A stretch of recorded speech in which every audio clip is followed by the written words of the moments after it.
Aizbraucam piekdienā paspēlēt, pagriezīsim aparātus. Tā vai es piebraukšu pie man tik tur jāaiziet pakaļ naudai.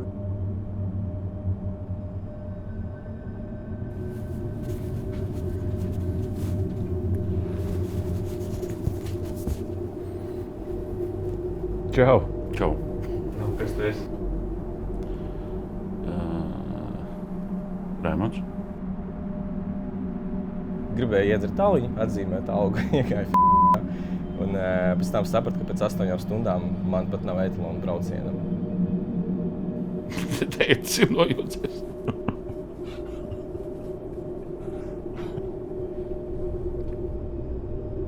Es gribēju pabeigt savu dzīvi, tā kā uztaisīt nāvību. Bija kaut kāds 3. tīrības gads, bija jau atmetis narkotikas. Jā. Gaidot kādu klientu, es izdomāju padzert kafiju. Tas vilinājums bezmaksas kafija, iemest 1 eiro.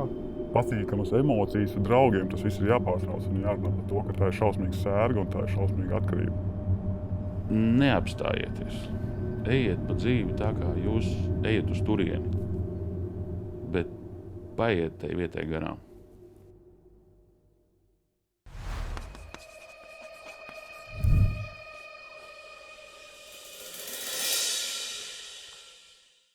Nodarbojos ar azartspēļu izpēti. Kādas ir izpēti?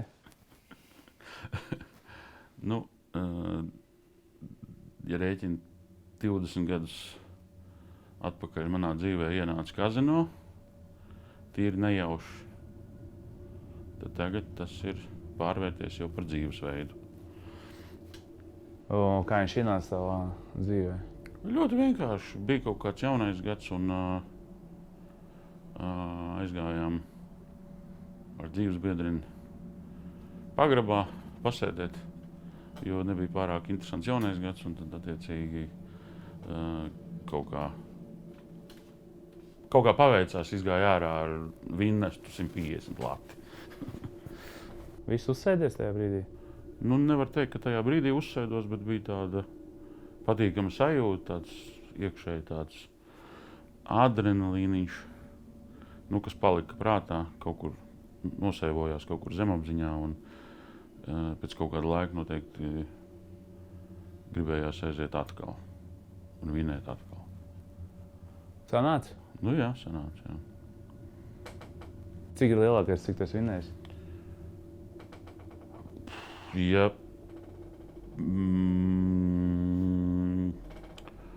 es varētu stāstīt 3. personā, būtu labāk.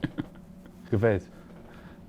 Tāpēc, ka ne visu var stāstīt par sevi. Bet par sevi es varu pateikt, ka ir bijis 10 000. Kad tu izceli? Jā. Un ir pat bijis viena reize, kuras nevar tā īsti pateikt, cik tieši es vinēju, jo mēs ar draugu spēlējām tā kā kopā.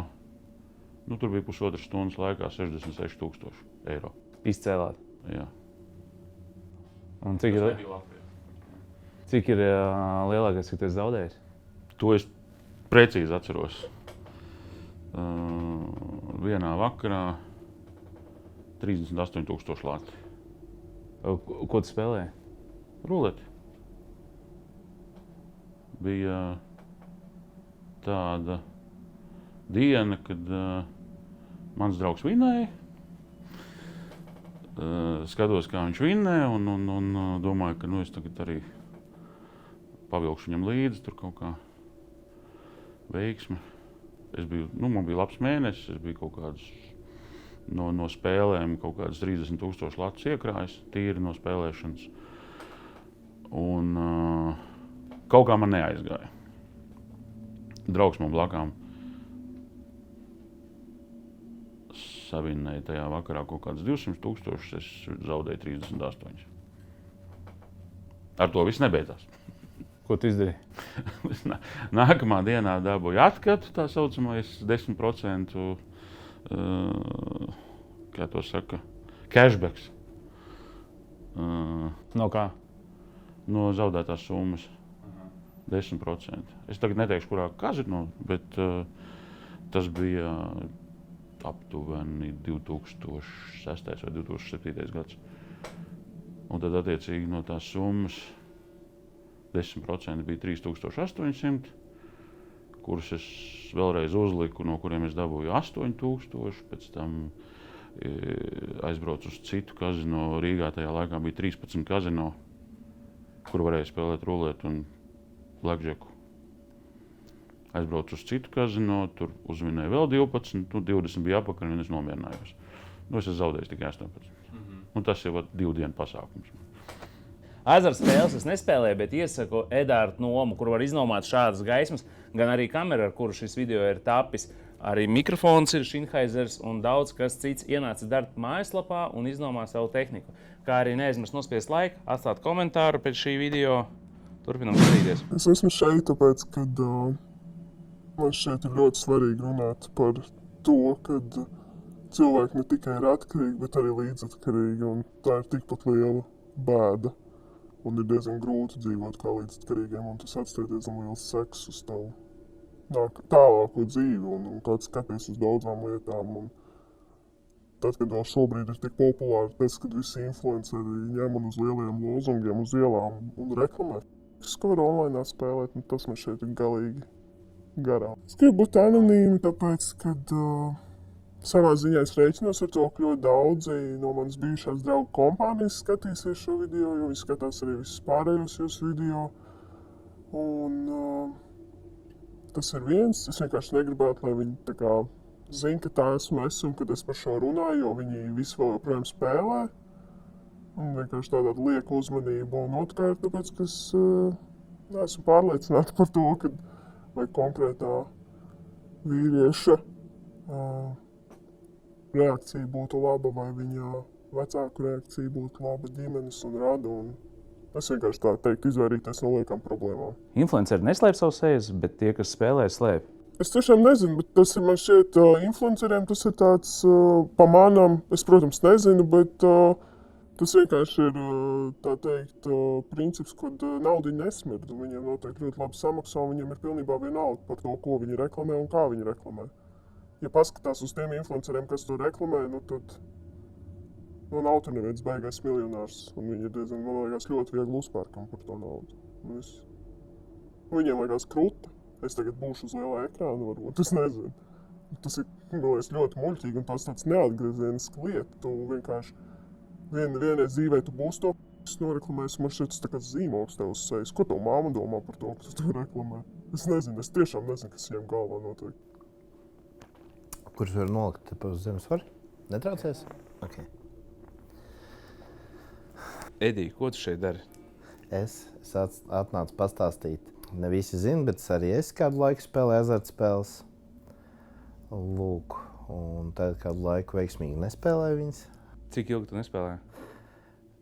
4 gadus un pāris mēnešus. Kad tu viņu sāki spēlēt? Bija kaut kāds 3. tīrības gads, un kad es vairs biju jau atmetis narkotikas, jā.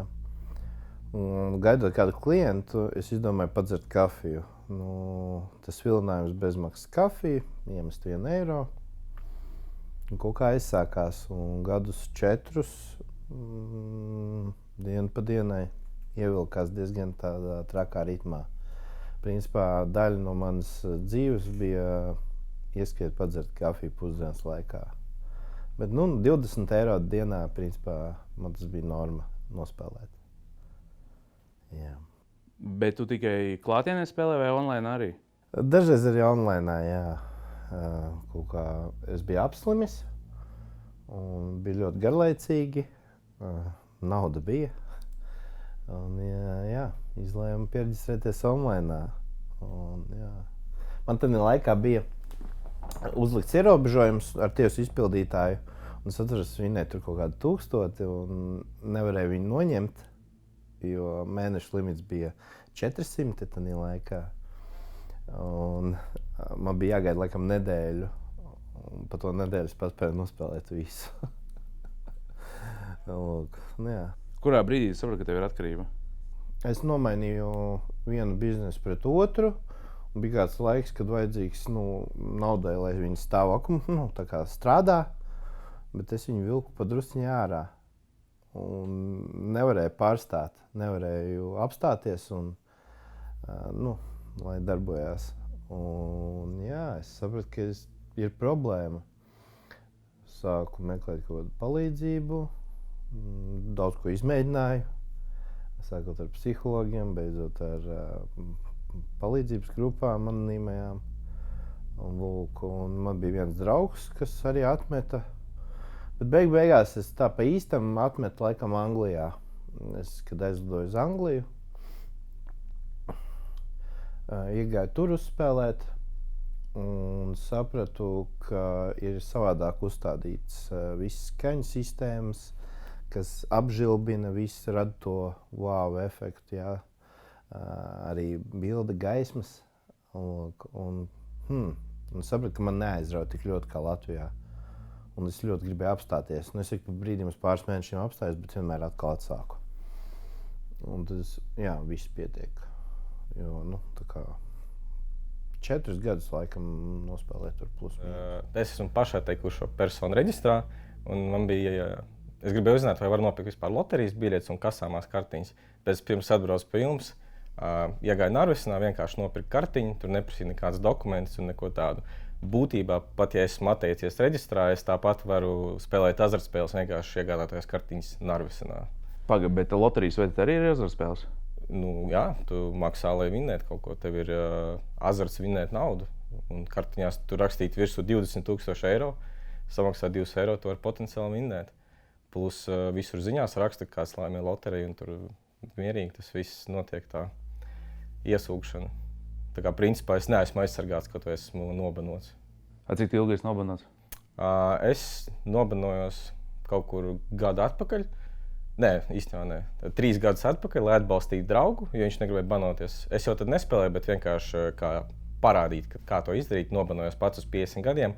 Bet tu vari pēc tā, kā paiet gads, uzrakstīt un tev to banu noņems, uzdodot kaut kāds 10 jautājumus, kur tu vari pateikt, ka neesi atkarīgs. Tā kā principā es varu mierīgi atgriezties pie azartspēlēm, ja es gribēšu. Tas bans uz 50 gadiem neko nenozīmē. Bet tu spēlē azartspēles? Tagad es nespēlēju azartspēles. Es spēlēju 4 gadus, gandrīz dienā, no 2015. gada līdz 19. Ko tu spēlēji?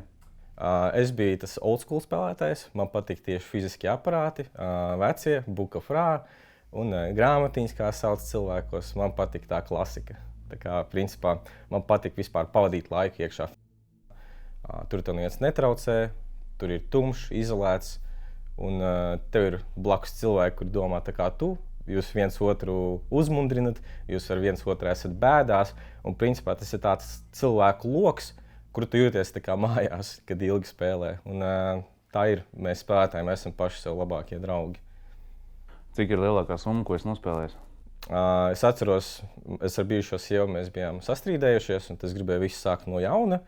Un es dabūju algu 2900 eiro tajā mēnesī. Es strādāju pārdošanā, arī tāds azartisks. Un es teicu, viss, mēs tagad noierēsim foršu dzīvokli, sāksim visu no jauna, sāksim dzīvot. Gribēju iedzert tauliņu, atzīmēt algu, iegāju f***tā. Un pēc tam sapratu, ka pēc 8 stundām man pat nav etalona braucienam. Un tas bija vienā dienā, 2900 eiro tika nospēlēti. Kādas sajūtas? Sajūtas bija ļoti draņķīgas. Es gribēju pabeigt savu dzīvi, tā kā uztaisīt pašnāvību. Un tad es pazudu kaut kur uz 4 dienām, vienkārši dzēru un ēdu tabletes, Xanax alprazolams tāds. Un tā kā uz 4 dienām vienkārši pazudu, un tad tikai atčikņījos, vispār sapratu, kas notiek. Un pēc tā, protams, mēs vairs neredzējāmies ar bijušo sievu. Tas arī bija pēdējais punkts. Tu viņai pateici, kur naudu liki? Viņi jau visu saprata. Tā nebija pirmā reize. Un katru reizi es tiešām pats ticēju, ka šī reize ir pēdējā. Es jūtu to sajūtu, kas grauž no iekšas, kad tu visu zaudē. Es atdodu kartiņas, saku, visu, es vairs negribu spēlēt, un es tiešām tajā ticu. Atnāk algas diena, vienkārši nostrādā triggers, ejam spēlēt. Kāpēc? Tas ir īstenībā azartspēles izstrādāja psihologi, klīniskie psihologi, kas pētīja cilvēku uzvedību ļoti ilgi. Un, tur ir tādi mehānismi, kuri neaizsargātiem cilvēkiem, kā es un citiem, vienkārši ideāli uzsēžās. Man piemēram bija tā, kad es spēlēju, man bija ilgākā sesija 24 stundas. Un es, kad gulēju, es vienkārši aizvēru acis un es redzēju grāmatiņas, zvaniņus pāris dienas. Un man bija tā, mēs ar kolēģi teicām, visi vairs nespēlēsim. Mēs sēžam, strādājam, darba dienu. Nonāk notifikācijas telefonā, auga. Es uz viņu pastos, viņš uz mani pastās. Vienkārši darba vidu pieceļamies un ejam vienkārši spēlēt tālāk. Un tad atkal ejam, nav ne etalona, ne makaronas jāēd, un ķipa viss. Tā ir pēdējā reize. Un katru reizi vienkārši nostrādā tas triggers. Un problēma tāda, ka tu ej uz katru stūri. Un ir jāmaina cilvēku loks, jo draugi apkārt, ar kuriem es biju, visi kaut kur spēlēja. Plus es strādāju pārdošanā, tur katrs otrais cilvēks ar atkarībām, spēlmanis. Tā kā no tā cikla ļoti grūti iziet. Un man bija draugi, kuri izgāja no cikla, krāja naudu, lai dot kredītu. Satiekās atzīmēt, ka viņi 6 mēnešus nespēlē. Tajā pašā dienā visu uzkrāto naudu nospēlē. Tas vienkārši iesūdz atpakaļ. Vajag pilnībā izolēties no tiem cilvēkiem, no tā visa. Un tas ir diezgan grūti, jo tagad arī visur reklāmas.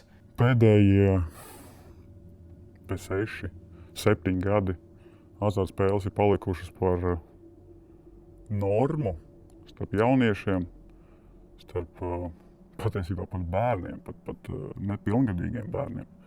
Un, man liekas, tā ir tāda sērga, kas ievelk, kas bojā dzīves, kas izjauc dzīves, un cilvēki pat sākuma stadijās to nenojauš.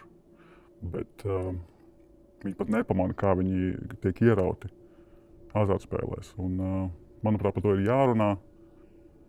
Tā stigma par to, ka tas ir kaut kāda izklaide, vai tās ir kaut kādas, nezinu, patīkamas emocijas ar draugiem, tas viss ir jāpārtrauc un jārunā par to, ka tā ir šausmīga sērga un tā ir šausmīga atkarība. Bet cik bieži tagad spēlē? Katru dienu. Katru dienu tu spēlē? Jā. Un ko tu spēlē? Kaut kādas interneta lietiņas parasti, kas man pašam liekas, ka viņas ir izdevīgas. Online? Online, jā. Nu, tam nav jēga stāstīt, ko tieši konkrēti. Nu, ir kaut kādas atsevišķas online spēles, kuras teorētiski, kurās es jūtos tā kā bišķi advancētāks par citiem. Tev šķiet, ka tu esi atkodzis? Man tiešām šķiet, ka es esmu atkodzis, jo atkodzis es neesmu. Ja es būtu atkodzis, man tagad būtu ārā stāvēt Porsche Panamera un es nebūtu parādā nevienam. Tev ir parādi? Parādi ir daudz. Cik? Ja rēķina visu, kas ir bijis iepriekš, pirms krīzes un tagad, kaut kāds 500 000 varētu būt. Eiro vai latos tam jau vairs nav nozīme. Tu esi aizņēmies? Ja cilvēks paņem kredītu vai aizņemās no draugiem vai no paziņām, tad viņš skaitās aizņēmies naudu. Tie, kas viņam aizdod, ir viņa kreditori. Un ko tu viņiem saki? Nav jau viegli vispār kaut ko pateikt. Tāpēc, ka tevi jau visu laiku vēro. Visi tevi vēro. Visi zina, ar ko tu nodarbojies. Visi zina, ka tā ir tava problēma. Un ir cilvēki, kas vienkārši ir likušies mierā un netraucē. Nav jēga zvanīt katru dienu un prasīt kaut ko. Kā tev pašam liekas, tā ir problēma tava? Tā ir milzīga problēma. Tu cīnies ar to? Lai vai kā es ar to cīnītos, tam nav ne gala, ne malas, teiksim tā. Bet, tu esi parādā to naudu, bet kāpēc tu turpini spēlēt? Tas ir vislabākais jautājums. Principā ir tā, ka, ja tu esi piedzīvojis tādus vinnestus savā dzīvē, kas varētu kaut ko mainīt tavā dzīvē šobrīd, tad attiecīgi tev visu laiku pavada tā doma, ka tu vienreiz vinnēsi daudz un visiem atdosi.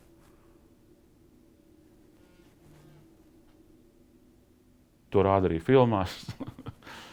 Dzīvē gan es neesmu redzējis nevienu tādu, kas būtu vinnējis daudz un visiem atdevis. Kad pēdējo reizi no kāda aizņēmies? Vakar. Cik?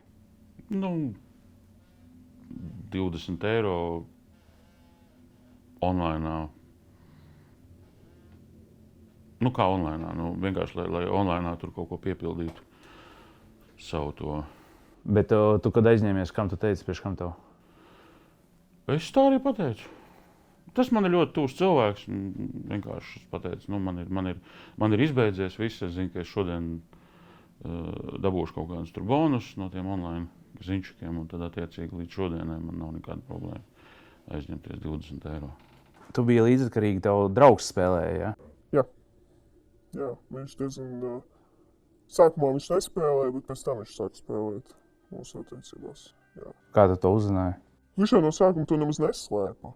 Tā kā tas ir vienkārši tas gadījums, kad tev paliek 18, tev sāk gribēties tur pīpēt, dzert, tur tusēt, tev ir tiesības, lai tu braukāt ar mašīnu, un ja tev vēl ir piķis, tad tu sāc darīt visu, ko tu nedrīkstēji darīt līdz tam, un tad tu vienkārši vēl sapinies ar draugiem, kuri jau ir bijuši vecāki, un viņi jau spēlē kādu laiku, un davai, aizbraucam piektdienā, paspēlēt, pagriezīsim aparātus. Un tā pamazam, kaut kā tu noķēri, viņš nevis kaut kā tu, bet viņš drīzāk noķēri to garšu, ka tu tur no 20 eiro izcelt 300 eiro, jā, un krūta viegla nauda, un tā tas arī pavilkās. Bet es domāju, ka no sākuma tas bija tā kā prikols, kā azarts tiešām, bet man šķiet, ka priekš viņa tā bija arī kaut kāda bēgšana no realitātes bišķiņa, jo es neteiktu, ka viņam bija diezko tāda, es nezinu, draudzīga un mīļa ģimenes dzīve, ar ko viņš dzīvoja ar vecākiem kopā. Viņi bija arī diezgan agresīvi un toksiski, un tad man šķiet, ka viņš tur arī slēpās no daudzām savām ikdienas problēmām. Iedomājieties situāciju, tu nedzīvo Rīgā, ir piektdienas vakari, darba dienu vakari, un ziemā ārā tev nav ko darīt, tu nevari aiziet tur, es nezinu, pieņemsim uz bowlingu vai uz kino, ja tev jābrauc uz Rīgu, it kā nav tālu, bet vienmēr taču atvērts un visu caur dienekti būs Netflix, un kas tur vēl visu kaut kādu bivogā, kaut kādu citi, jā. No sākuma viņš spēlēja tā kā tajās spēļu zālēs uz vietas, jā.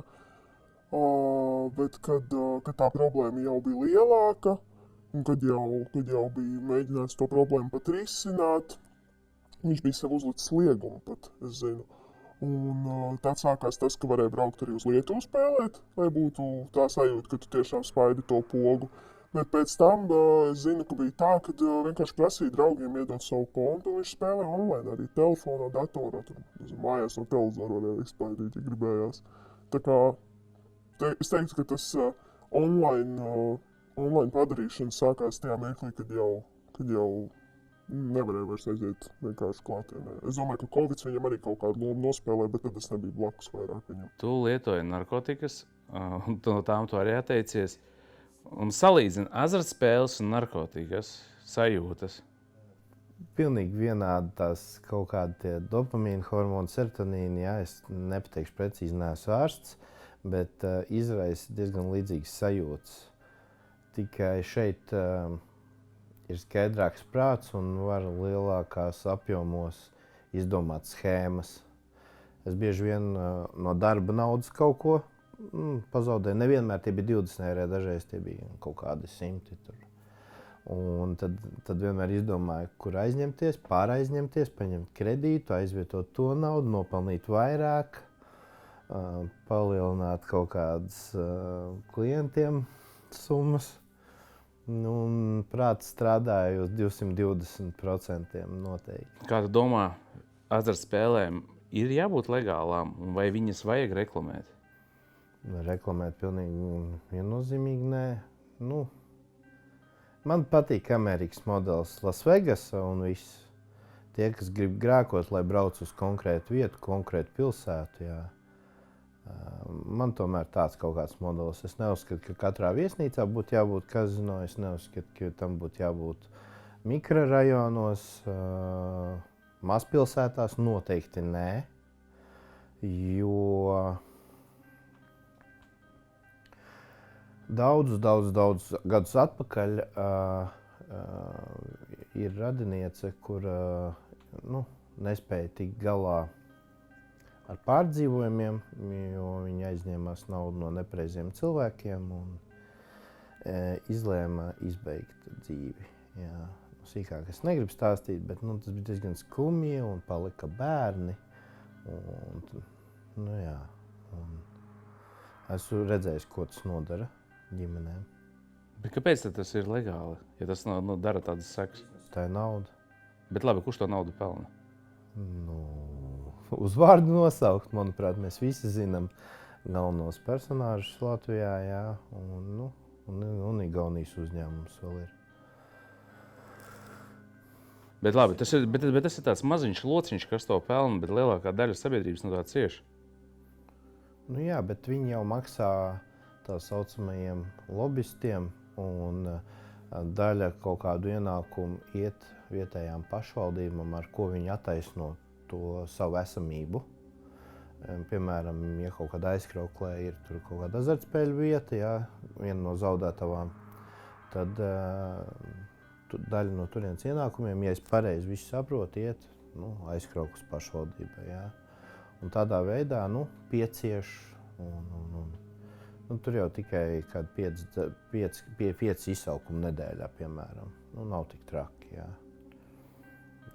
Konflikti tur gadās regulāri, tur iedzer pa daudz, nospēlē visas pensijas un tam līdzīgi.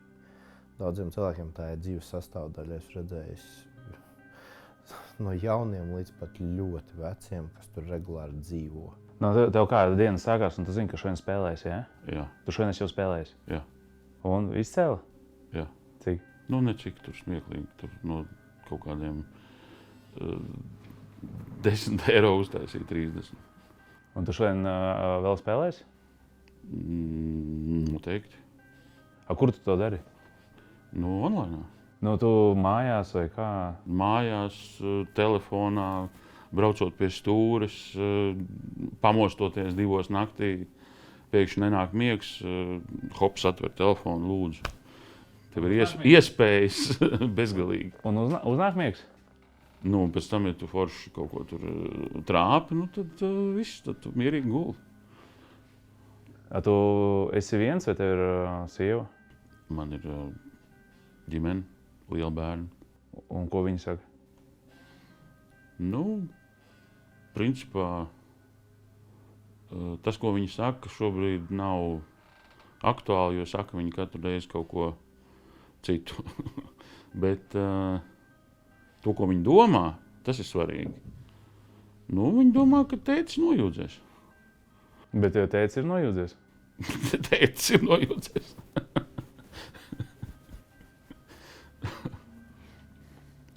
Kā tas ietekmē attiecības? No sākuma jau pirmkārt es nebiju pilngadīga, un man vienkārši šausmīgi kaitināja tās frāzes, davai es piebraukšu pie, ka man tik tur jāaiziet pakaļ naudai ir. Un beigās es varēju sēdēt stundām ilgi mašīnā un gaidīt, jo īstenībā nevis viņš iet pakaļ naudai, bet viņš vienkārši tur griež tos savus aparātus. Tas bija ļoti kaitinoši. Tā bija tā pirmā problēma, ka man vienkārši kaitināja sēdēt un gaidīt, un es vispār nesaprotu, kāpēc ir jāspēlē jau no sākta gala. Pēc tam tas viss pārvērtās par to, ka tie bija vienkārši ļoti lieli meli tajā, kad tur pieņemsim piekdienas vakars, un tur brauksim kaut ko padarīsim, nezinu, vai tur uz jūru aizbraukt vai kaut ko. Viņš saka, ka viņš nevarot, ka viņam tur kaut kāds darīšanas. Vienkārši citiem draugiem izēju laukā un es redzu, ka stāv mašīnā ārā. Man skaidrs, ok, tā tad man meloja. Un tad pēc tam jau tālāk ejot uz priekšu, tas viss aizgāja tā, kad sāk prasīt naudu arī man. Bet es vienojos skolnieks, es netur strādāju paralēli, ja tur bez vasarām vai kaut ko. Un saka, man degvielai iedos man lūdzu. Un es kā iedevu no sākuma, ja tur kaut kādu laiciņu, bet pēc tam es sapratu, ka tā nauda tiek nospēlēta visu, un man neviens viņu neatdod neko. Un beigās bija tā, ka tad, kad tas arī bija uz tā kā mums tas tāds mans spriedums, ka šīs ir pavisam beidzies mūsu starpā, bija tad, kad jau viņu bija aizveduši ārstēties. Ir tā kaut kāda tā programma, kur viņus tur ārstē un cenšas vismaz to izdarīt. Un viņš no turienes atgriezās atpakaļ. Es biju 2 reizes aizbraukus, man šeit ciemos varētu būt, vai pat vairāk. Man tā šķiet, kamēr viņš tur bija. Un pa vidam es sapratu to, ka man tas nav ok, ka es negribu ar tādu cilvēku vispār dzīvē saistīties, ka man tas nav vajadzīgs, es esmu jauna un ir pilna jūra ar zivīm, nosauksim to tā citām, jā, un tā atkarība ir diezgan traka, un viņi man ietekmē. Un viņš vienkārši iznāca laukā no tās ārstēšanās, un man likās, wow, būs forši, mēs, protams, satikāmies kaut ko. Bet viņš saprata, ka es vairs neesmu tāda, kāda es biju pirms viņš aizgāja. Un viņš sāka vainot mani, ka viņš ir atkal sācis spēlēt tikai dēļ tā, ka, redzēt, es vairs neesmu tāda pati, kāda es biju pirms tam. Es biju izdarījis savus secinājumus vienkārši. Un man, piemēram, ir paziņa, viņa nekad nav spēlējusi azartspēles, bet viņa spēlē mobilās spēles, arī tāda Genshin Impact ķīniešu spēle. Un principā tur tie mehānismi ir ļoti līdzīgi aparātiem. Tipa gaismiņas, vibrē, ja kaut kāds labs varonis izkrīt, un viņai ienāk alga, un viņa var visu algu vienkārši spēlē ielikt, lai dabūtu kaut kādu varoni. Un tas pat, bērni jau no agra vecuma uzsēžās, un tas pats CSGO, Counter-Strike ļoti populārs. Savācos ar čomiem paspēlēt, un es skatījos viņu fonā, varu vaļā keisiņus, ieročus, pastījos kādu Counter-Strike kontentu, tur apspriež, kāds ir dārgākais CS skins, kas tev ir, ko tu izvilki. Un principā vienkārši tā azartspēļu mehānismi ir visur, visur, kur grib nopelnīt naudu, kāds bizness vai spēles un tā tālāk. Tāpēc es arī biju, kad beidzu spēlēt kādu laiciņu, pirku skinus kaut kādas spēlēs un tā tālāk, kamēr atpazinu, ka tas ir tieši tas pats. Tieši tas pats. Un principā no tās sistēmas, ja tu esi bez cilvēka, kas tev atbalsta, manā gadījumā man ir draudzene, viņi man palīdzēja atbalstīt tajā brīdī. Ja tev nav kas atbalsta, ļoti grūti tikt ārā, jo kas azartspēļu man grūti saprast, jo cilvēki grib skatīties uz to loģiski, un cilvēks dara neloģisku lietu. Viņš var skaidrā aiziet, nospēlēt visu naudu. Un es arī biju atzinies mammai, teicu, kur es nospēlēju, ko es saņēmu no mātes vienkārši. Tu nevienu nemīli, tu domā tikai par sevi. Es pasaku sievai arī tas pats, tu domā tikai par sevi, tu esi egoists, tu sabojāji visu dzīvi. Un principā tie cilvēki, kas man bija blakus, viņi visi kādam ir pateikuši, un viņiem visi atteicās. Un tad mēs kopā tādā draugu lokā kopīgi spēlējām un tālāk vedām to destruktīvo dzīvesveidu. Kā atpazīt azartspēļu spēlmani? Kad tu pats esi spēlējis, tas ir daudz vieglāk, jo azartspēļu cilvēks var iztīties visdažādāk. Tas var būt vienkārši uzvalkā. Es, kad gāju uz vienu to pašu Phoenix, es redzēju visdažādākos cilvēkus un grūti. Bet varētu atpazīt, ja cilvēks, pieņemsim, uz mēneša beigām vai kaut kur samesties naudu, kaut kādu dzimšanas dienu, viņš saka, oi, man tagad nav desmitnieks, es no algas uzmetīšu. Kad kaut kādas mazas summas.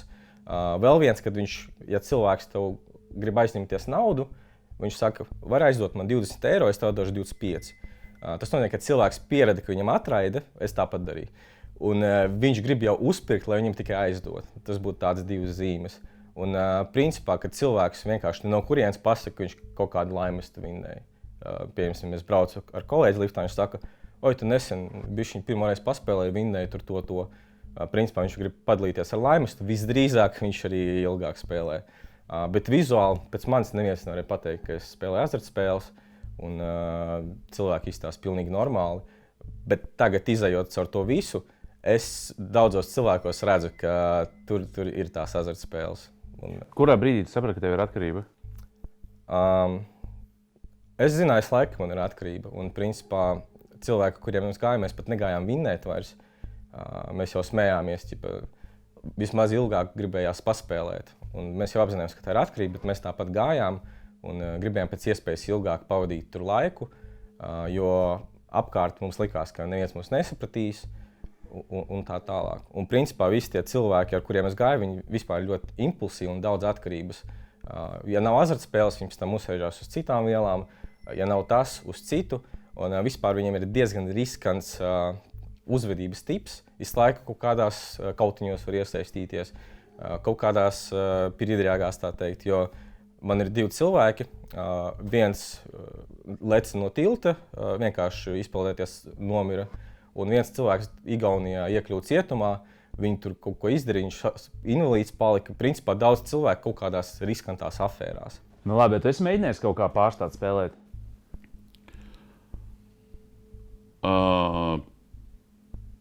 Protams, ir visādas opcijas, kas strādā, kas nestrādā. Tagad es varu pastāstīt arī par tām. Jā. Jo, principā, mums Latvijā ir izdomāts tas paša teikšanās, tas portāls vai kā tā iespēja, tas būtībā strādā tikai uz tiem, kas tiešām ir kaut ko parādā, tur elements vai ko, bet ja viņi reāli, ja paskatās uz viņiem, ka viņi ir ne tikai atkarīgie, bet arī, teiksim, viņiem ir citas problēmas, ja? Tur alkohols un tā tālāk. Tad ir tādi cilvēki, kas vienkārši sadzerās un tad iet spēlēt, ja? Un tad viņiem tā iespēja ir liekt, ok, viņi nav tik advancēti, lai iet tur internetā un pazaudēt, ja? Ok, tas uz viņiem strādā. Bet lielākoties ar online ir tā, jebkurš, kurš uzrakstījis Latvijā iesniegumu, viņš var ieiet jebkurā citā Bitcoin, online, kazino, pilnīgi vienalga, kurā pasaules malā ieslēgt VPN un neieslēgt VPN. Viņš var ieskaitīt tur naudu pāris minūšu laikā un pazaudēt vai vinnēt, dabūt to naudu vai nedabūt. Tas ir atkarīgs no kaziņčikiem, bet iebersties viņam ir iespējas miljonus. Viss, kas notiek Latvijā ar to pašatteikšanos, tas ir tikai uz tiem pāris kaziņčikiem, kas ir Latvijā reģistrēti, uz pārējiem tas nedarbojās. Ja cilvēks gribēs iebersties, viņš iebersīsies. Kā vienmēr ir bijis. Krīzes laikos visādas piramīdas parādās, visādas lietas, kur cilvēki domā, ka viņi tagad vienkārši ieliks naudu un dabūs vairāk atpakaļ. Tā viņi it sevišķi tādos grūtos laikos, kā bija tur 2008. Gadā vai tagad arī tāda bija šī kara krīze. Cilvēki riskē. Viņi liek savu naudu iekšā un domā, ka viņi vinnēs. Un iespējas ir miljonus. Kam jānotiek, lai tu beigtu spēlēt? Man ir jānomirst. Tu esi domājis par pašnāvību? Domas ir bijušas, bet viņas nav tik spēcīgas, lai es to varētu izdarīt. Tam kas var notikt, neizdarot to, tam ir lielāks spēks nekā ja es to izdarīšu.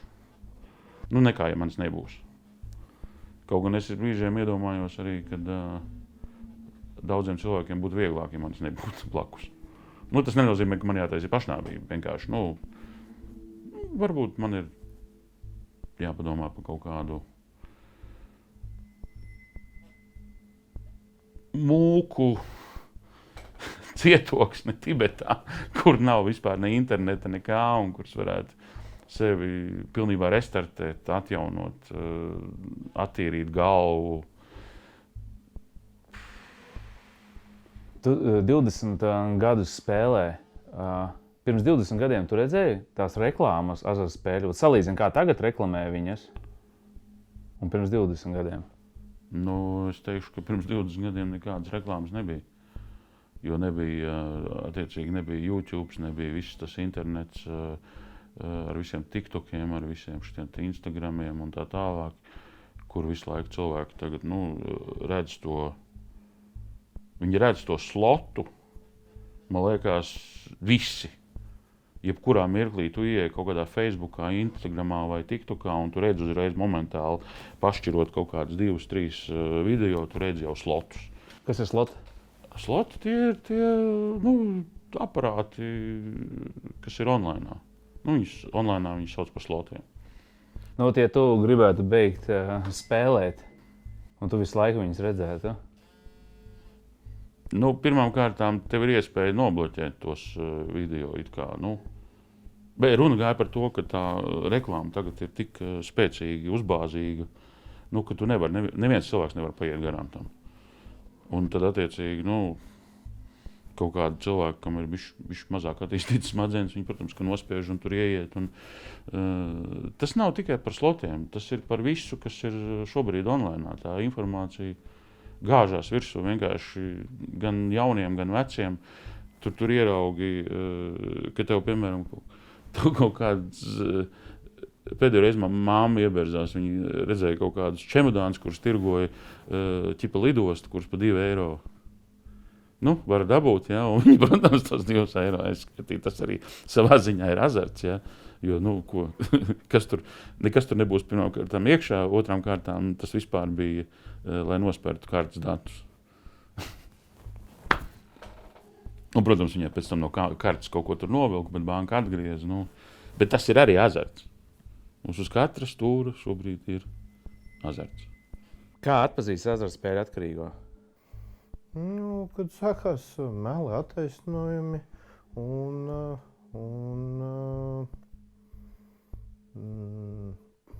sāk izsīkt nauda ģimenes budžetā, jā. Nav konkrēti, ja pēc narkotikām tomēr ir kaut kādas fiziskas pazīmes, jā. Tad šeit vienkārši jāvēro cilvēks un neizskaidrojumi pazūd, nu vai nu mīļākā vai azartspēles, jā, ja neatnāk apreibinājies. Bet kā var palīdzēt, piemēram, ja radinieks vai tev tūs cilvēks spēlē azartspēles, kā var viņam palīdzēt? Nezinu. Nav man atbildes uz šo. Man atbilde būs, es varu teikt tikai par sevi. Man neviens nevarēja iestāstīt, ka man ir problēma, jo es visu kontrolēju. Es turpināju strādāt, jā, es tam, nu, varbūt neizgulējos, bet es strādāju, līdz ar to viss kārtībā. Es jau tikai izklaidējos ar brīvo naudu, kas nav patiesība.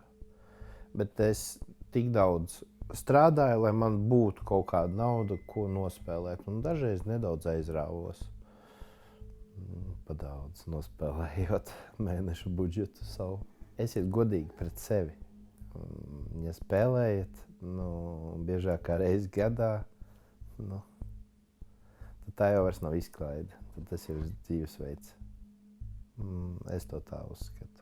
Man arī nav saprotams, kāpēc alkohola reklamē un kāpēc varētu cigaretes reklamēt. Tas man, cigaretes laikam nereklamē tagad, jā, bet man šķiet, ka tas pilnīgi nav ok. Tā ir milzīga sērga, tās azartspēles ir vienkārši šausmīgi padarīšana. Bet tie, kas viņas reklamē, viņi jau saka, ka katra cilvēka paša ir izvēle spēlēt vai nespēlēt. Protams, bet tad katram arī ir izvēles, nezinu, špricēt kaut kādu heroīnu vai es nezinu ko. Bet kāpēc to nereklamē? Un nesaka, ka tā ir katram pašam savu izvēli. Tas, ka tas vienkārši nav kaut kas, ko tu, tā teikt, fiziski lieto, kā tur dzer vai pīpē vai špricē vai tur, nezinu, šņauc, jā, tad kas tāpēc tā nav problēma? Es nezinu, es tā neuzskatu. Es domāju, ka nē, tā nav. Tā, man šķiet, ka visdrīzāk, ka tā nav katra paša sava izvēle, jo man šķiet ļoti daudz, precīzāk cilvēku, ko es pazīstu, ir tieši sākuši spēlēt, tāpēc, ka kāds jau spēlē, un tas ir tāds tā kā bara instinkts. Ko tu gribētu novēlēt tiem influenceriem, kas reklamē? Es drīzāk ceru, ka viņiem nekad dzīvē nebūs jāsaskarās ar šo problēmu, nebūt līdzatkarīgam, ne pašam atkarīgam. Bet es kādreiz spēlēju? Nē. Nevienu reizi? Es nevienu kapeiku neesmu iemetus nevienā aparātā, nevienā totalizatorā, nekur. Tāpēc, ka tā ir trauma. Es redzēju, kā cilvēks vienkārši pazuda tajā visā. No sākuma mums bija ļoti skaistas attiecības un bija foršs džeks ar lielu potenciālu, un viņš vienkārši iznīcināja sevi aparātos. Šobrīd vēl joprojām dzīvē arī, bet ir pagājuši gadi pēc tam, šobrīd es esmu laimīgās, veselīgās attiecībās, man viss ir forši, mans draugs nespēlē tādas, precīzāk tā nav nekāda problēma, varbūt vienreiz gadā ar draugiem aiziet uz no sērijas. Bet saka, tas joprojām ir atstājis uz mani. Man tad, tā kā liekas, ka spalvas saceļās bišķiņ gaisā, tad, kad tu redzi, ka kāds spēlē. Vispār ir tāda lieta kā UDHS, tas ir uzmanības deficīta hiperaktivitātes sindroms. Un ir izmeklējumi, ka no azartspēļiem katrs 4. ir ar to sindromu, un tas tieši saistīts, ka tev nav dopamīns. Un kā man patīk frāze teikt, esmu pats dopamīna narkomāns. Ja nebija aparāti, man bija fast foods, bija kaut kāds ātrās emocijas no vis kaut kā. Un tikai aparātos tu vari vienā brīdī būt vienkārši pašā lejā. Tev čoms iedod 10, tu vinē tos naudu.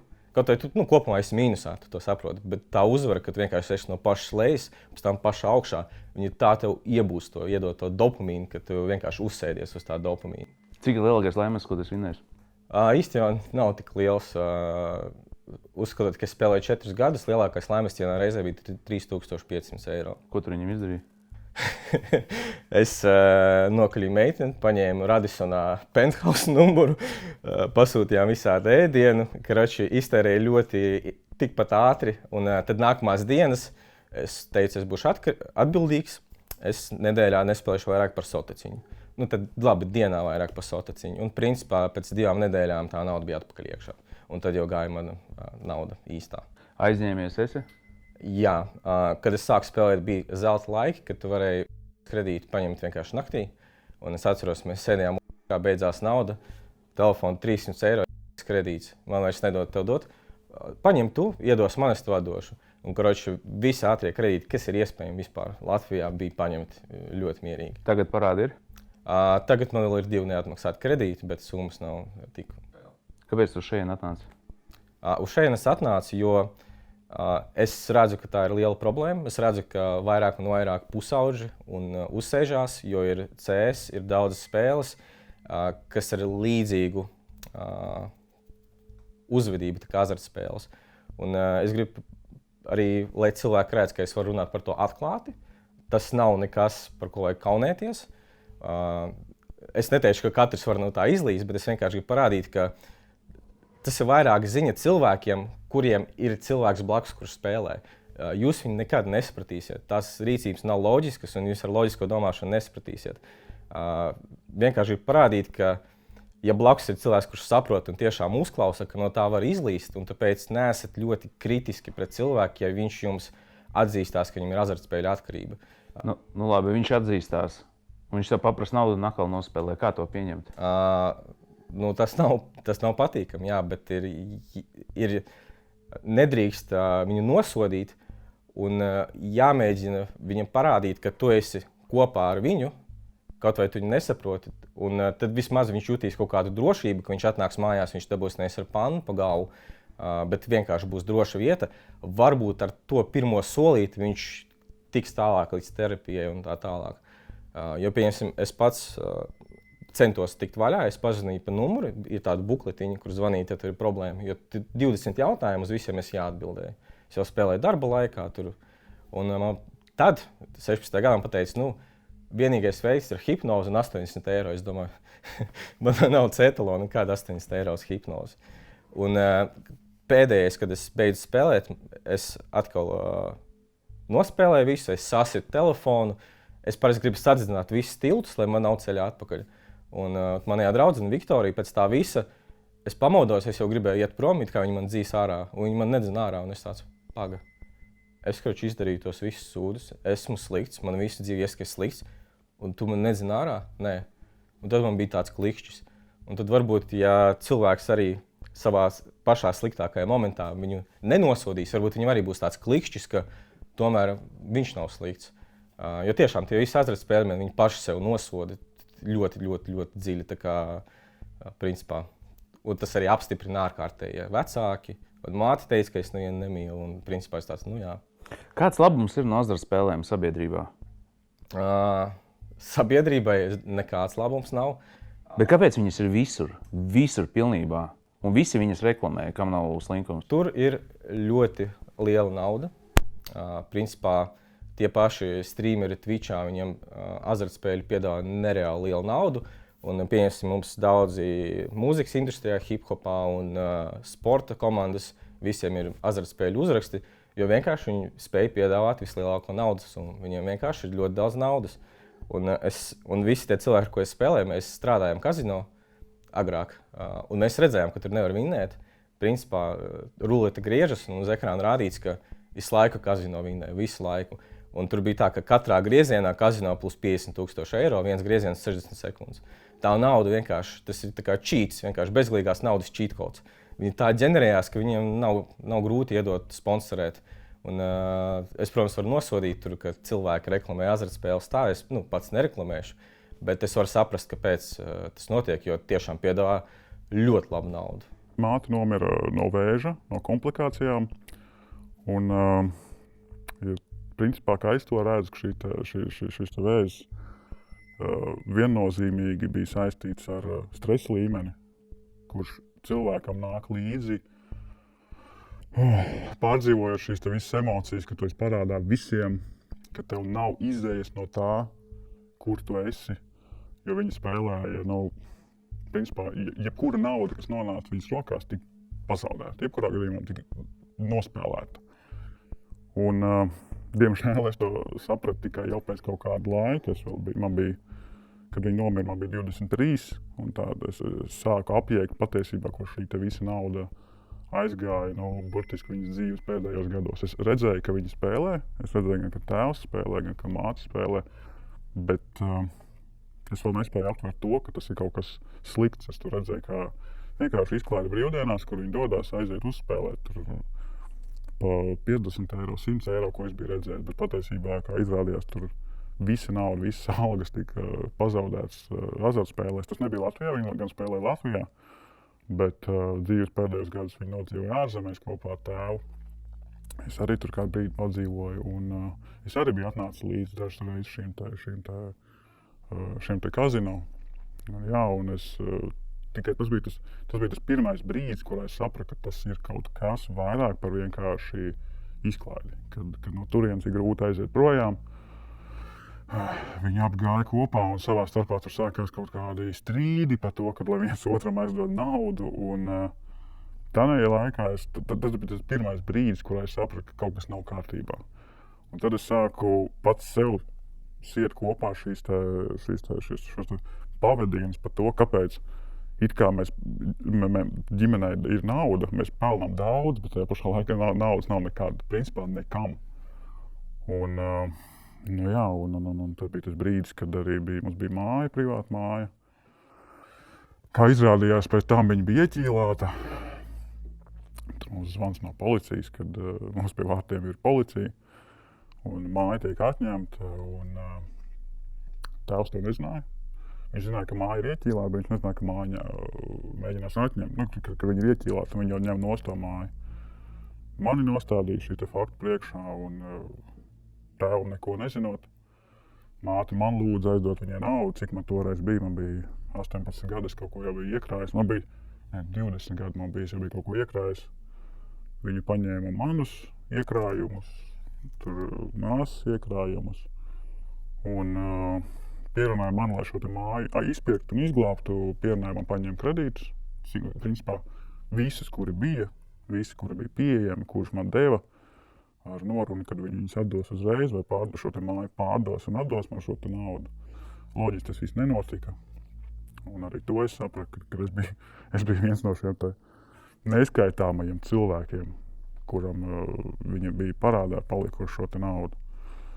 Un mājas nebija, respektīvi māja beigās atņēma, lai gan mēs viņu izpirkām, bet es vēl pat paliku beigās parādā. Tas nebija nepilngadīgi neko, es mierīgi mājās guļu, man var zvanīt kāds no viņu vecākiem un jautāt, kur viņš ir, ko viņš dara. Viņš neceļ telefonu. Un tā bija tāda regulāra terorizācija, kas man arī šausmīgi kaitināja. Es sapratu, man tas nav nekāds sakara ar to, ko viņš dara tajā mirklī. Ja mēs tur precētu vai kaut ko, jā. Bet tāda viena no kulminācijām bija, kad mēs bijām sastrīdējušies. Un viņš kopā laikam ar kaut kādiem mūsu draugiem vai kaut ko bija aizbraucis arī spēlēt. Un no rīta es pamodos ar bildi, kuras redzu, ka viņš ir atsūtījis, viņš baigo piķeri izcels. Viņš bija kaut 1000, es vairs neatceros cik, bet te bija vairāk 1000. Un pavisam nejaušā kārtā, tur man, protams, vienmēr visi stāsti iedomājoties, un mēs nospiedām to pogu, un tur sakrita viss kā vajag, un rekur šis cēl to lielo piķi. Un pagāja, pienāca tas nākamais rīts, es, protams, man neinteresēja tā nauda, bet viņam šķita, ka tas viss atrisinās, viņš atbrauc un iedeva man kaut kādu diezgan lielu daļu no tās naudas. Tas ir tev. Man tāds, ok. Bet es jau tā kā nojautu, ka tas nav, tā vispār ir ļoti jokaina rīcība un tā kā kāds sakars, jā. Un nākamajās 2 dienās viņš visu laiku kaut kur pazuda, viņš atkal neatbildēja kaut ko. Un beigās man atkal zvanīja viņa vecāki un prasīja, cik naudas tev vēl ir palicis. Un es tā domāju, wow, tā kā jūs vispār zinat, jo viņš teica, ka viņš viņiem neteiks. Un tas viss beidzās ar to, kad izrādās viņš pa tām 2 dienām visus atlikušos 1000 jau bija nospēlējis, un viņu mammu burtiski aiz ausīm no sērijas izvilka laukā. Un tur arī iestājās tas interesantais moments, kā viņi vispār zināja, kur viņš ir. Un tad mēs, tā kā viņš man arī pateica, ka laikam ne tu teici, vai kas izpļāpājās to, kad jau kaut kādu laiku līdzi braukā tas privātdetektīvs, vai kā to sauc, un viņi izsako. Ko viņš dara, kā viņš dara, kad viņš dara. Un tad tas bija tāds tā kā, ok, man laikam ir jāapsēžās un jāpadomā, uz ko šīs attiecības ved un kur vispār es esmu iepinusies. Un gan tas, ka tu vari nospēlēt 1000 pa 2 dienām, kāda nākotne tam cilvēkam vispār ir un mums. Un kad vajag forši, tu tā kā esi savās pirmajās nopietnējās attiecībās, jā, un tev privātdetektīvs visu laiku braukā līdzi, tas arī kaut kā, bet slimi manā izpratnē bija. Un tas bija tāds liels punkts, pēc kuras ilgi domāju par šo visu. Tā kā es domāju, ka vai nu viņam ir jābeidz spēlēt, vai arī mēs šķiramies un viss katrs savu ceļu dara, ko tu gribi. Un tad viņš man tā kā apsolīja, ka viņš vairāk nespēlēs. Un kaut kāds 3-4 mēnešus viņam patiešām ļoti labi izdevās to noslēpt. Noslēpt tieši? Noslēpt to, ka viņš spēlē. Viņš kaut kā ļoti veiksmīgi izlavījās no tiem visiem tiem maniem jautājumiem, kaut kā savus no sērijas alibi izdomāja. Un pagāja tie pāris mēneši. Un vienkārši sanāca tāda sakritība, kad es biju ar saviem klases biedriem, viņi arī viņu pazina. Viens mans draugs tā saka, viņš man atkal jautāja naudu. Es tā, kāpēc viņš lai tev prasītu naudu? Viņš gribēja aizbraukt, uzspēlēt, un nebija ko spēlēt. Pa ko? Un es tā domāju, paga. Viņš spēlē vēl joprojām? Un es tajā pašā naktī, vakars man, protams, vajadzēja sagramot to informāciju. Un es vienkārši piezvanīju un pateicu, ka šis viss ir beidzies. Un pēc tam viņš ļoti, protams, pārdzīvoja. Viņš teica, ka viņš taču nespēlē, ka visi mani draugi melo un kaut ko. Bet es sapratu, ka tiem draugiem nav vispār, viņiem nav iemesli melot, un visi zina to, ka viņš spēlē. Visi praktiski zināja, ka viņš ir atkarīgs nereāli. Un tad es tas bija kaut kāds, varētu būt kaut kā 3-4 mēneši, pirms viņš brauc ārstēties, tad to periodu viņš mēģināja man pierādīt, kad ir citādāk, ka tā nav, kad viņš var saņemties un visu citu. Bet, es saku jau pēc tā zvana tajā naktī, kad es pateicu, ka viss tur no tām attiecībām nekas īsti nebija palicis pāri, un tad tā kā pilnīgais punktiņš uz i bija tas moments, kad viņš bija ārstēties, un es sapratu, ka tas ir paldies. Kā domā, tās reklāmas vajadzētu aizliegt? Tas, kas ir internetā, tas nav iespējams. Uz ielām īsti reklāma nekāda baigi nav. Ir ok, tur kaut kā viņas nepamana. Es nepamanu varbūt. Bet es domāju, ka tās reklāmas īpaši nestrādā. Vairāk strādā viss tā atmosfēra, kas tiek radīta ap to. Kā cilvēks, viņam ir draugi, ja? Viens tur pazvana vai satiekās, pasaka, es tur biju vinnē, es tur iegāju tur. Kā bāms man tur 10 štukas izkrīt, 60. Protams, ka draugs kaut ko nosēvos savas smadzenēs un pēc tam ieies un uzspēlēs. Tas, man liekas, no mutes mutē vairāk strādā nekā. Cik tev daudz pazīstamā spēlē? Man ir tāds paziņu loks, ka man visi apkārt spēlēja, izņemot tur, teiksim, varbūt kaut kādi vecāku gadagājumu cilvēki. Jaunieši pilnīgi visi ir online. Varbūt viņi neaiziet tur dzīvē, jau uzspēlē tur kaut kādu blackjack vai ruleti vai tos pašus aparātus. Neteikšu to, ko nevajag teikt. Bet tā apkārt tiem, kam pāri 40, tie varbūt ne, bet pārējie visi. Kāpēc mēs ar daudz uzrunājām, filmēt, negrib atklāt seju, un tu esi gatavs atklāt savu seju? Ja man kaut kas nepatīks, tad mēs izgriezīsim.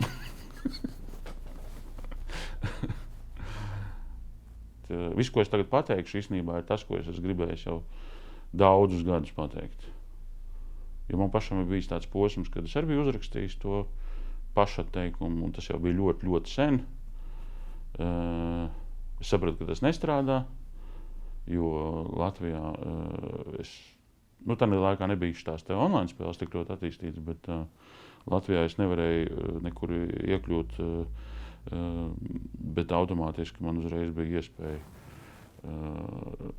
galvā, ka man ir tepat Igaunija, tepat Lietuva, vai Varšava, vai Hamburga, vai vienalga. Jebkura cita valsts, kuras mierīgi var aizbraukt. Un vienkārši Lietuva, Latvija tās tuvākās. Lietuva, Igaunija. Iekāp mašīnā, tu pēc pusotras stundas esi šauļos, un jau sēdi pie ruletes, un vispār nekāda problēma. Bet kāpēc cilvēki grib būt anonīmi, un tu viens no retiem, kurš piekrita neaizklāt savu seju? Man ir tāda sajūta, ka man tāpat visi pazīst, un tāpat visi zina šo problēmu. Tā kā man nav ko slēpt. Trakākās situācijas ir tad, kad tu pilnīgi absolūti neko sliktu nedomādams iebrauc kaut ko tur, pamēģināt savu veiksmi, teiksim tā, un pie tevis ir kaut kāda nauda, kas īsti nav domāta tam, vai kura tev tūlīt pēc stundas ir jāatdod kādam, vai tu vienkārši brauc garām un tev vajag kaut ko, es nezinu, samainīt tur naudas zīmes, piemēram, jā, tur, ir tāda iespēja kazino, ka tu vari, piemēram, noņemt no kartes kaut kādu lielāku summu, tur samainīt kaut kādas elementāri mazākas banknotes pret lielākām vai kaut ko tādu. Tā, kad tu esi kazino klients, tāds nopietns, tad tev ir visādas iespējas. Un tad tu pēkšņi domā, taču paveiksies. Un tu uzliec, un tev visas tās naudas pēc stundas nav. Tie var būt 10,000, piemēram. Tā ir sveša nauda, ja? Jā. Un tad tu izej ārā, un tad tu domā, ko tagad teikt. Un tad sāk darboties smadzenes vienkārši kosmiskā ātrumā, ko tagad izdomāt, ko tagad pazvanīt, ko tagad pateikt, ka tu neesi. Tagad tev nav iespēja ierasties un atdot to naudu, un tev ir kaut kas jāizdomā. Un šitā ir gadījies miljonus reižu, un tad ir izstrādājies jau tāds, scenāriju, tāds jau katalogs galvā, ko tagad teikt. Un tas strādā? Cilvēki jau klausās, un ja tas vienreiz nostrādā, tad tu izmanto otrais, trešoreiz, ceturtoreiz. Un pa to laiku tu mēģini vinnēt, lai atdot? Un tad sākās. Tad ir jāatcitās ar dieniem pret ruleti. Tad sākās. Tad ir jāmeklē atkal, ar ko ieiet tur iekšā un atsist, un tad tas nebeidzās nekad. Parasti tas beidzās ar vēl trakākiem ieberzieniem un visu. Un pēc tam ir kaut kāds posms vajadzīgs, lai vispār saprastu, ko tu esi sadarījis. Un tad tu vienkārši atslēdzies, pazūdi kaut kur, ieeji sevi un necel klausuli un vienkārši tā kā uz kaut kādu laiku izslēdzies vienkārši no reālās pasaules, aizbrauc kaut kur, ieeji sevi. Es dzirdēju, ka tur beigās emocijas lēkā, jā, kad tu spēlē? Protams, tas ir vienkārši... Es iedomāties neko nevaru labāk, es neesmu lietojis kaut kādas smagās narkotikas, ja? Bet es nevaru iedomāties kaut ko trakāk, adrenalīnu ražojošu vai šito te endorfīnu vai testosteronu ražotāju, ka tu trāpi tajā ciparā, ko tu esi uzlicis uz ruletes, ja? Un tev tur izmaksā vienkārši no kaut kādas likmes, tur 100 eiro tev izmaksā 1,500 vai 2,000. Tas ir vienkārši kaut kāds kosmos. To nevar atkārtot. Un tas arī tas, kas rada atkarību, jā? Jā. Man ir bijis tā, ka es uzlieku likmi 900 eiro un uz vienu ciparu, un man tieši tas cipars uzkrīt. Neko citu. Un izmaksā 10 kpk. Tas vēl Latvijas bija. Es pat datumu atceros. Tas bija zīmīgs. Tas vispār tas nav izstāstāms, tāpēc, ka visi zina, ka uz ruletes ir 37 cipari.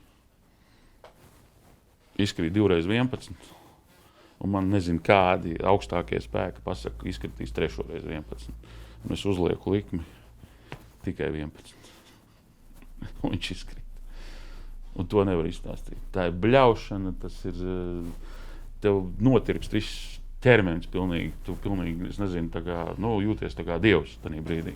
Es pat atceroties tagad to momentu, es pilnīgi, man kūsbams. 2006. gads. Summa bija liela, es domāju, ka es iešu vēl mācīties augstskolā. Tad mamma nomira, es sapratu, kad es nespēju samaksāt šos te parādus. Un lēnām, un dzīve vienmēr kaut kādus brīnumus, kaut kādus pārbaudījumus vienmēr nomet tev priekšā, un nekad nekas nenotiekās tā, kā tu esi ieplānojis, un arī darba maiņas, un šiem te parādiem nekad netiek atmaksāts pamatsummas, vienmēr tiek atmaksāti no sākuma procenti, un es maksāju, un tad es saprotu, ka es visu, ko es biju maksājis procentus, un šīs summas praktiski palika tikai lielākas un lielākas. Jebkuri parādi, protams, ir nepatīkami, un es joprojām viņus maksāju, jo summa bija tiešām iespaidīga. Cik? Plus mīnus uz to laiku tie bija 40,000. Tur bija gan lati, gan eiro, jo tajā laikā tas viss mainījās pār 40,000. Latos tas vēl toreiz bija. Cik vēl gadi jāmaksā? Īsti nevar tā pateikt, cik gadi. Summa ir būtiski jau beigas tam visam. Tas ir pirmais brīdis, kad var redzēt jau gaismu tuneļa galā. Varbūt tas būs par skaļu teikts, bet azartspēles savā dzīvē pamēģina visi, manuprāt. Tāpat kā alkoholu 95% cilvēku pamēģina, tāpat kā smēķēšanu cilvēku pamēģina. Šausmīgākais ir tad, kad cilvēks pamēģina, un viņš nevis zaudē, bet viņš vinnē. Un, ja cilvēks iepriekš nav bijis saskarsmē ar kaut kādu adrenalīnu vai dopamīnu, kas izdalās smadzenēs, šo te vielu, kas tev rada šo te eiforiju un tādu uzvaras sajūtu. Ja cilvēkam iepriekš tāds pieredzes nav bijušas, un viņš uzvar tajā pirmajā reizē, kad viņš ar draugiem pamēģina, tas ir tas pats šausmīgākais. Un principā, jebkurš azartspēļu spēlētājs diezgan precīzi varēs pateikt to, patiesībā līdz pat dienai, kurā viņš aizgāja, un viņš vinnēja šo te savu spēli. Uzvaras sajūta, šis dopamīns, kurš izdalās, norimst, un respektīvi tev vairs nav tās sajūtas, eiforijas sajūtas, kur tu esi ieguvis laimējot konkrētu summu, jo tu saproti, ka uzliekot lielāku summu, tu laimēsi vairāk, un šis dopamīns būs vairāk, un tev būs labāka sajūta, eiforijas sajūta. Protams, ir cilvēki, kas šo te naudu sasaist ar kaut kādām fiziskām lietām. Piemēram, es uzvarēšu, sākās visu to, kad es uzvarēšu, un es sev iegādāšos, es sev vēlos kaut kādu pulksteni, sev automašīnu jaunu vai vienalga ko. Tad es viss pārvēršos tajā, kad es uzvarēšu, lai atdotu parādus, es uzvarēšu to, ko es zaudēju, atgūšu. Un tas ir vienkārši dzīšanās pakaļ savai astē. Tu esi mūžīgā ciklā, zaudēju, laimēju, bet jebkurā gadījumā 100% spēlētāji vienmēr paliek bez naudas. Tur nav iespējas vinnēt. Bija smieklīgs atgadījums. Es gāju nostīties Alisa Brīnumzenē, cirku izrādi, man pat video ir. Un tur, tas bija arēnā Rīgā, un tur ir tie ekrāni augšā. Un tur ir pilns ar bērniem vienkārši. Mēs skatāmies Alisa Brīnumzenē. Vienīgās reklāmas, kas griezās, bija kredīti un safe. Es vienkārši filmēju safe reklāmu, kredītu un bērnus. Man liekas, tas arī kaut kā diezgan tā sketčīgi, ka var vienkārši. Vienkārši liela nauda piedāvā, kas tur tāds? Jā, un tur vienkārši sēž bērni un redz visur. Tagad mums ir drēbju veikals, tagad ir billboardi, ka drēbes, pērc un LG televizorā man ir kafejnīcas reklāma. Pat neejot nekur internetā, ieslēdzu, visur. Kādas tam sekas būs pēc 10 gadiem? Tagad, kad CSGO ir populārs, kad tīņi uzaug, es domāju, pašnāvību reids izaugs 100%. Tagad, kad var dabūt vieglu narkotikas telegramos un pasūtīt, lietošanu izaugs noteikti, jo daudz jau sāk gamblot 12, 13, 14 gados CS skinos. Jo Steamā, lai spēlētu CS, tev nevajag verificēt savu vecumu. Vienkārši kruķī keisiņus, taisa vaļā skinus, pārdod viņus. Tas nav regulējums vispār. Tā kā sekas diezgan sliktas, jā. Un, pieņemsim, aizliedza fiziskās zāles, tagad mazāk viņas, bet es tā kā vecās skolas, bet ir, kas spēlē online sen jau. Kas ir trakāk, online vai fiziskā? Es domāju, abi ir diezgan traki. Online iespējams ir sliktāk, jo tu vari jebkurā brīdī spēlēt. Es bieži braucu publiskā transportā, skatos, kā cilvēki kruķī fruktiņus. Un, principā, redzu, kā visi kaut ko kruķī telefonos. Tāpēc, man liekas, īstenībā palika vēl labāk, vieglāk un pieejamāk. Plus streameri, visi to parāda, cik tas ir forši un tā tālāk. Viņas pārsvarā skatās pusauģi. Tie paši CSGO profiņi no Latvijas, tur ir azartspēļu. Azartspēļu. Viņi neskaitās azartspēles, viņi pārdod skinus, bet mēs visi saprotam. Tā kā jā, mans uzskats ir diezgan drūms. Vai tu pazīsti kādu spēlmani, kurš spēlējot pelna naudu? Nē, nevienu nepazīstu, kurš pelna naudu, bet es domāju, ka tam manam bijušajam džekam noteikti tā likās, ka viņš pelna naudu tad, kad viņš iet uz tiem aparātiem. Noteikti viņam tā likās, ka viņš ir baigais biznesmenis visdrīzāk. Tajā momentā, ja tu saproti to, ka tu esi līdzatkarīgs, ka tas cilvēks tiešām ir lielā bedrē un ka tā ir problēma, necerēt, ka tas ir viegli atrisināms, neticēt nekam, ko tas cilvēks saka, ka viņš nespēlē un nespēlēs. Tas ir skarbi, bet tā patiešām ir. Tāpēc, ka es nepazīstu nevienu cilvēku, kurš ir acīm redzami atkarīgs un viņš ir beidzis to darīt, un kad viņam ir taisnība par to, ka viņš nemelo un tādā garā. Jo man vēl projām ir pazīstami ļoti, ļoti, ļoti daudz cilvēku, diemžēl, kas spēlē regulāri, nepaiet neviens tusiņš bez spēlēšanas, jo šobrīd tas ir pieejams online. Un viņiem tas viss liekas baigi jautri un tādā garā, bet man vienkārši ir bēdīgi uz to noskatīties, jo viņi nesaprot to, ka tie visi, kas tur varbūt 20 cilvēkiem 3 nespēlē, tad, sorry, jūs tie 3 esat tie, kas ir kapitāli līdzatkarīgi, un ko jūs tur darat vispār? Kas ir tavi draugi, un es pateikšu, kas es to bēgat, vienkārši bēgat no tādiem cilvēkiem, no tādām draudzībām, un tas nekur nenovedīs ātrāk vai vēlāk, vai nu tu sapratīsi, ka tu dzīvo kā es, ar tādām, negluži paniskām bailēm, bet tādā lielā diskomfortā, ka tu redzi, ka kāds tavs draugs spēlē, un tev tas radīs liels pārdomas un tāds negatīvs emocijas nevajadzīgs. Vai arī tu vienkārši pats sāksi spēlēt, 2 varianti. Un tad, kad tu sāksi spēlēt, atpakaļ ceļu vairāk nebūs. Vajadzētu izglītoties mūsu ārstiem, psihiatriem, narkologiem, vispār iet ar laiku, kopā saprast tendences, saprast, ka ir UDHS, ka ir autisms, jo bieži cilvēki ar autismu viņi jūtas savādāki, un tad viņi arī ir ļoti viegli iekrist atkarību ciklā, jo tad viņi jūtas tā kā normāli, tā kā citi. Principā, jo es gāju pie psihiatriem, pie psihoterapeitiem, un psihoterapeits, es viņam visu izskaidroju, ko es jums tagad, kāpēc es spēlēju, kā es spēlēju, es saprotu, ka tā ir atkarība. Viņi saka, bet kāpēc tad atnāc pie maniem, ja tu visu saproti? Man vajag palīdzību.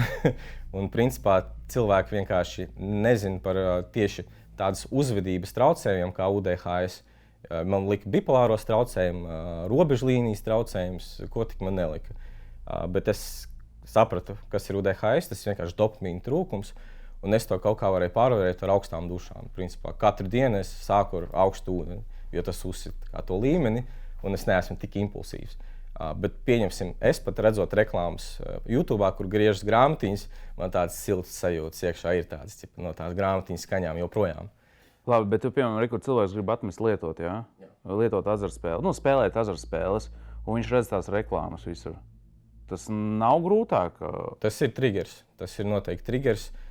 It īpaši tur ļoti labas reklāmas, tur liek grāmatiņas skaņas reklāmā iekšā, jo katrs, kas spēlē Book of Ra, tās grāmatiņas skaņas atcerīsies visu dzīvi, un reklāmā tur ir tās skaņas, jackpoti, tās visas, viņas reāli, tās vecās saiknes, kas tev palikušas, jo tu, ja spēlē ilgi, tev vienkārši tā saikne jau ir tik stabila, tā asociācija, ka, jā, viņas reāli, viņas izaicina. Un es, momentos, kad es neesmu tik, tā teikt, esmu pavaināts drusciņi, uz maniem tās reklāmas arī tādu jocīgu efektu rod. Un kāpēc gan neuzspēlēt kādreiz, vai ne? Kā dabūt naudu atpakaļ no tāda cilvēka, kurš ir aizņēmies no tevis, un viņš spēlē aparātus? Tagad man ir jāpārliek sevi tā cilvēka ādā, kas man ir aizdevis naudu. Jā. Pirmais, pats svarīgākais ir, jā, tieši tas arī bija ļoti svarīgi šito te pateikt. Mums Latvijā ir tā, ka likumdošana aizsargā azartspēļu atkarīgos un naudu, ko ir kāds aizdevis azartspēļu atkarīgajiem, atpakaļ tiesas ceļā nevar piedzīt. Otrkārt arī, ja cilvēks ir aizņēmies azartspēlēm, pirmām kārtām viņam tas nekad nepalīdzēs. Tikai pagarinās to murgu. Ja tu redzi, ka tev cilvēks blakus vai draugs, vai paziņa, vai radinieks ir ar to kaut kādā veidā saistīts, kad tu pamani kaut kādas zīmes, tur viņam ir kaut kāda bonuskarte, vēl kaut kas, viņš tur pa naktīm neguļ, kaut kur... Naudas mūždien nepietiek. Jā, kaut kāda rēķina nav samaksāta vai kas, un prasa tev rēķinu samaksāt. Vienīgais, ko var izdarīt, nekādā veidā nedot viņam naudu, bet, ja ir kaut kas tāds, kas, plīst un lūst, tad paprasa viņam, kas tas ir, aizej un izdara to viņa vietā un aizmirst par to naudu. Varbūt gadījums tur, es nezinu, elektrību atslēdz mājās rīt un paskaties viņa tanīs vēstulēs vai kur, ka tas tiešām tā ir, tad aizej un samaksā par viņu to elektrību, lai viņi neatslēdz, bet nekādā gadījumā nedod naudu. Nekad. Jo tās pazīmes ir ļoti vienkārši saredzamas. Cilvēks vienkārši uzvedās neloģiski. Bet kā tu vari neaizdot? Tev cilvēks prasa aizdod man naudu, viņš izdomā stāstu. To stāstu vienmēr var pārbaudīt. Kā? Elementāri. Ja tā ir atslēgta elektrība, tad tur jābūt kaut kādai vēstulei, tur jābūt kaut kādam attiecīgi datumam, un tu vari vienkārši paņemt to un nomaksāt viņa vietā, ja tu tiešām esi, vienkārši aizdod man 200 eiro, es tev parīt atdošu. Man vienkārši steidzam te vajag. Nē. Es piekdien aizņēmos no drauga 200 eiro, pateicu viņam, ka man vajag kaut kam tur nopietnam, neteikšu tagad, ko es tur sastāstīju, un man šodien viņam jādod. Un ko tu viņam teiksi? Es viņam teicu, ka man vēl nav. Es personīgi esmu pazaudējis vairākus cilvēkus, kas ir aizņēmušies. Un es pēc tam saprotu, ka viņi spēlē. Tu saprati to pirms tu viņiem aizdevi? To es pēc tam sapratu. Bet to var normāls, saprātīgs cilvēks saprast, ka tur kaut kas nav kārtībā. Jo tikko kā tu viņiem aizdod to naudu, viņiem pagarinās tās mocības vēl pa to laika posmu, kamēr viņš tev dos vai kamēr tu no viņa prasīsi. Tu no viņa prasīt vari pēc tam bezgalīgi. Un tu pagarinās gan sev, gan viņam tās mocības tās attiecībās. Tu vienkārši sabojās attiecības. Bet galvā jau ir tāds, viņš zina, ka tev ir nauda, un tu viņam nepalīdzi, jo viņam ļoti steidzami tagad vajag. Ja viņam ļoti steidzami vajag, tad viņš var parādīt, priekš kā viņam to vajag, un tu vari to pārbaudīt un izdarīt to viņa vietā. Ja tu viņam iedos naudu, viņš pirmām kārtām izdomās, kā viņu pavairot, nevis atrisināt to savu problēmu. Un ja viņš viņu nepavairos, viņš prasīs nākamajam. Tā strādā atkarīgi cilvēku smadzenes. Ir viens populārākais streamers, man liekas, viņam tur maksā 10 miljonus mēnesī, lai viņš spēlē aparāts. Viņš saka, bet es visiem saku, ka nevajag sākt spēlēt. Bet tie paši streameri spēlē, un tur ir tās uzvaras, un tu vari teikt, tu nevari ar neloģisku problēmu, ar loģiku tikt vaļā, principā. Tas nepalīdzēs. Un tās kompānijas maksā tik daudz naudas, jo tas strādā. Viņi nemaksātu, ja nebūtu konvertācijas. Vai tu vari sēdēt visus kreklos, ka tu nekad nevinēsi. Cilvēki, kas strādā kazino, iet spēlēt, es zinu, ka nevar vinnēt. Tāpēc tu vari teikt, ko gribi, viņi maksā, jo tas strādā. Jā, es gribētu nodot sveicienus ļoti daudziem saviem draugiem un paziņām, kas ir ar šo te iestādi saistīti. Tam nav nozīmes, vai tas ir online, vai tas ir reālais kazino. Tas, ko es jums gribu pateikt, neapstājieties. Ejiet pa dzīvi tā, kā jūs ejat uz turieni. Bet Paiet tai vietai garām. Tas ir vienīgais, ko es varu pateikt. Ja jums pietiek spēka paiet tai vietai garām, tad jums paliks ļoti daudz spēka un ļoti daudz laika, ko veltīt savai dzīvei, saviem tuvākajiem. Un attīstīties, augt vai kaut vai palīdzēt citiem. Vienkārši paiet garām. Neieiet tur iekšā.